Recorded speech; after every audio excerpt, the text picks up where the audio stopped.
Hey everybody, Eagle Run 23 here. We're going to be answering the question of how many magazines do you need anyway? All right, before we get into the video, we're doing a little prepper series here, talking about how many guns you need, how many mags you need, how much ammo you need. Make sure you watch those videos. They're all in a playlist. We also have a big giveaway going on till the end of the month. Make sure you hit eaglerun23.com. All you have to do to enter is enter your email address and subscribe to our list, and that gets you entered. All of our giveaways are going to go through that email list, so every time we do a giveaway, if you're already on the email list, you'll be entered.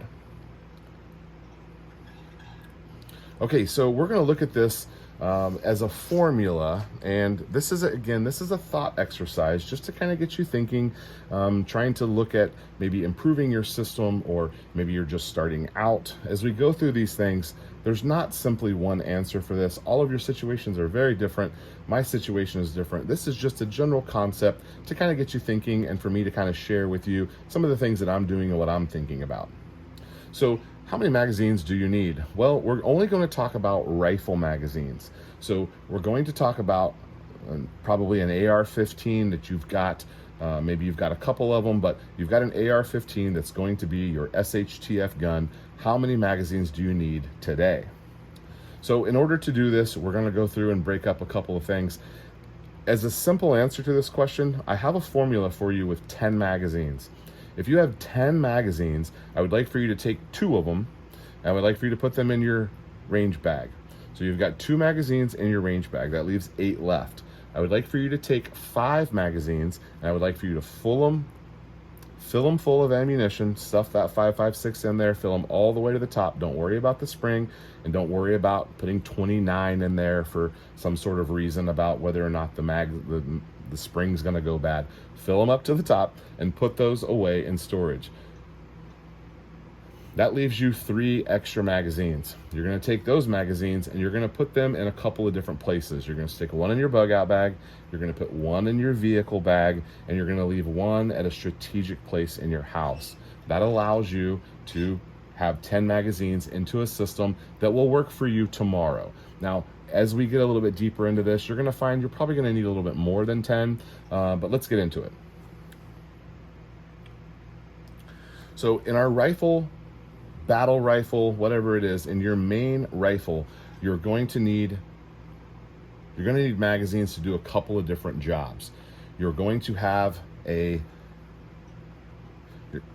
couple of magazines that are probably stored with the rifle. So you're going to have your rifle with a magazine in it. You're going to have a couple there. That's going to be your first grab for home defense. You want to have at least 2, one in the gun and one to grab that you can take with you, so that you have at least 1 mag change.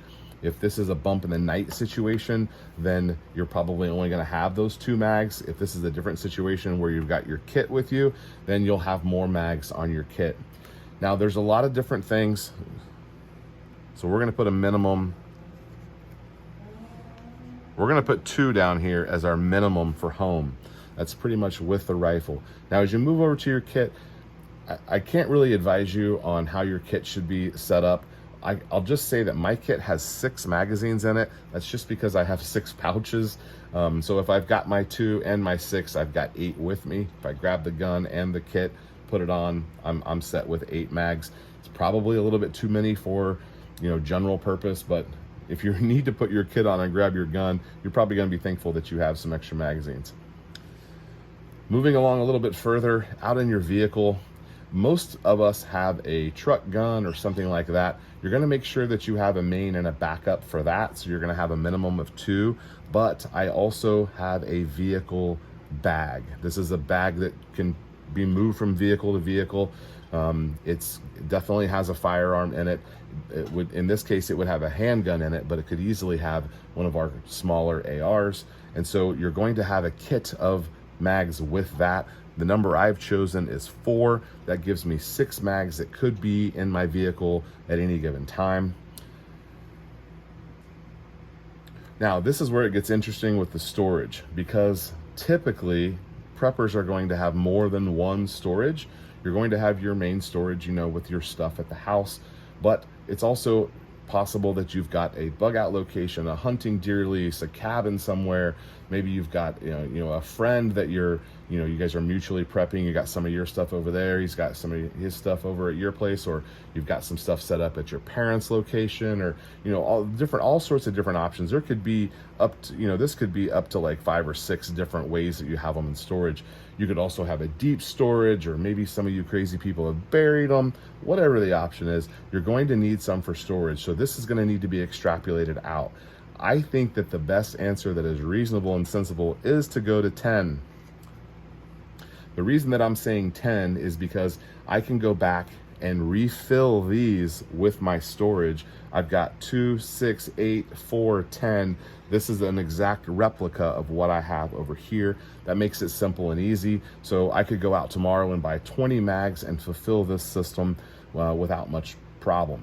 Now, as I add storage locations or a deep storage or things like that, I could start getting more and more mag. It's not uncommon for preppers to have 50 or 100 magazines. Probably they have about half of those that are already, you know, filled with ammo. We already talked about how much ammo do you need. The storage is really the wild card in all of these scenarios, because this is where the number gets bigger and bigger. So if you're looking for a simple answer, go find 10. I told you what to do with that to get those implemented right away. If you're looking for a more detailed answer, you got 10 right here and another 10 right here. 20 is an easy number to go find. I've seen deals for 10 and 20 PMags for AR-15s. It's not going to cost you a bunch of money, a couple $100. You could have this covered. Of course, then you got to go fill them with ammo. All right, let me know what you are thinking. Obviously, you're gonna have to double this out if you've got more than one shooter, if you've got, you know, a different vehicle, or you've got multiple kits. Your wife has a kit, you have a kit, your son has a kit. You're gonna have to double and triple these things out. So this number could get wildly higher pretty quickly, just depending on how many shooters you have, you know, in your home and what you're kind of preparing for. So I hope that helps you guys out. Let me know in the comments. We'll see you next time. Eagle Run 2-3. Thanks for watching.